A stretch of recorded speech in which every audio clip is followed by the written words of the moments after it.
everyone, and welcome to Champion Briefs News for Thursday, September 11th, 2014. My name's Joe Russell, and this week's been busy, so let's get to the news. We start off in the Middle East, specifically dealing with the Islamic State of Iraq and Syria, more commonly referred to as ISIS.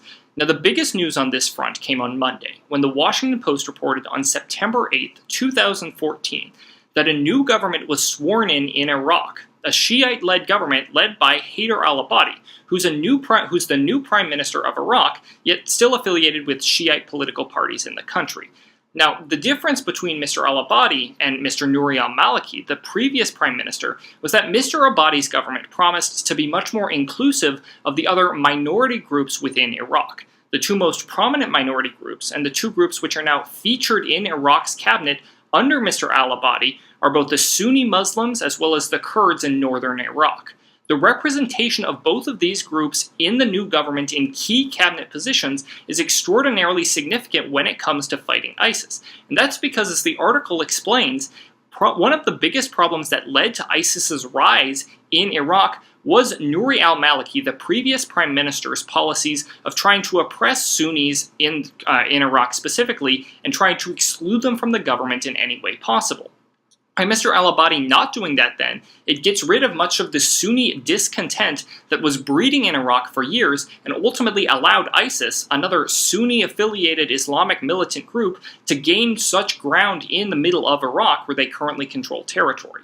As a result, by Mr. al-Abadi forming a new government, a more open government and one which includes many Sunnis as well as Kurds, it guarantees that there's more likely to be stability in Iraq going forward over the next few months, as this new government takes effect and as they're able to be much more inclusive than the previous government was. Unfortunately, this approval of the new government didn't come unanimously. In fact, Parliament stayed in session late into the night and had many fiery debates before they were finally able to appoint Mr. Abadi as well as many of his other cabinet positions. But it's important to note that due to threats by some of the Kurdish parliamentarians that they would walk out if their demands for new for new subsidies and new oil and more autonomy controlling the Kurdish oil weren't met, that ultimately meant that it was harder for Iraq to actually get the two final cabinet positions appointed, the positions of Interior Minister and Defense Minister, two positions which are still fairly important when it comes to overall Iraqi stability. As a result, many question whether or not this is going to be a fully successful government if there are still enormous disputes and the inability to try and fill two final cabinet positions. Now, it's important to note, Mr. Abadi has promised that those two positions will be filled in the next week. But in the meantime, it does raise some questions about the stability of Iraq's government. First, is this a sign of Iraq finally coming together to defeat ISIS? If Sunnis feel like they're actually included in the government, it gets rid of ISIS's #1 bargaining chip with the Sunni minority in Iraq, that ISIS is able to provide them a better voice than the Iraqi government. If that logic is no longer true, it'll make it easier for Sunni militias to try and rise up against ISIS and help the United States and the Iraqi government drive ISIS out of Iraq. But the other question that needs to be asked is whether or not this will ultimately guarantee, or whether or not this government can last in the first place. Both President Obama, U.S. foreign policy in general, as well as many other nations, are counting on the Iraqi government to lead the charge against ISIS both in Iraq and in Syria. If the government isn't stable enough to even appoint cabinet positions, can it be counted on to try and fight what's considered the most sophisticated terrorist group since Al-Qaeda before 9/11? These are obvious questions that are going to have to be asked over the next few weeks. And questions, though, that were at least addressed, though, by President Obama when he gave a prominent primetime speech on ISIS on Wednesday.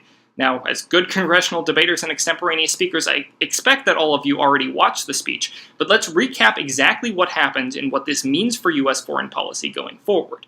President Obama, in his speech, laid out a bold case for American interventionism, something which many foreign policy analysts see as a departure from many of the previous advocacies of President Obama in terms of involvement in both Iraq and Syria.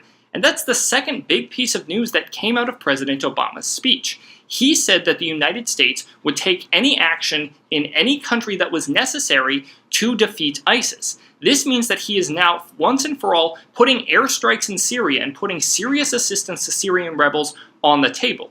That's significant because up until yesterday, President Obama was flatly denying that he ever had any intention of getting involved in Syria.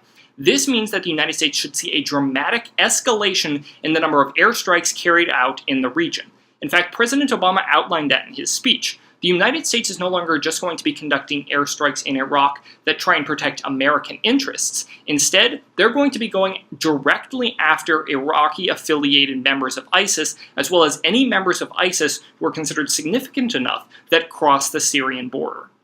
All of these actions, then, show that the United States is getting ready to take dramatic steps to get dramatically more involved in the region and in fighting ISIS in general. Additionally, President Obama promised that there would be 475 more troops put on the ground to try and help in an advisory role in Iraq, as well as providing any humanitarian aid that was necessary to displace minorities such as the Yazidis, like we've seen in previous weeks with President Obama launching airstrikes, as well as providing humanitarian aid.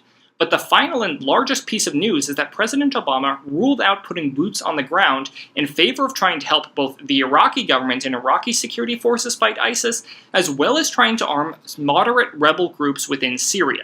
And that's the last major part of President Obama's proposal. He's trying to set up training camps and bases that actually allow the United States to train Syrian rebels to fight ISIS, as well as provide them with any resources that they find necessary, which is a dramatic expansion from his previous policy of a CIA program which provided some rebel groups with some small amounts of arms to try and fight Assad.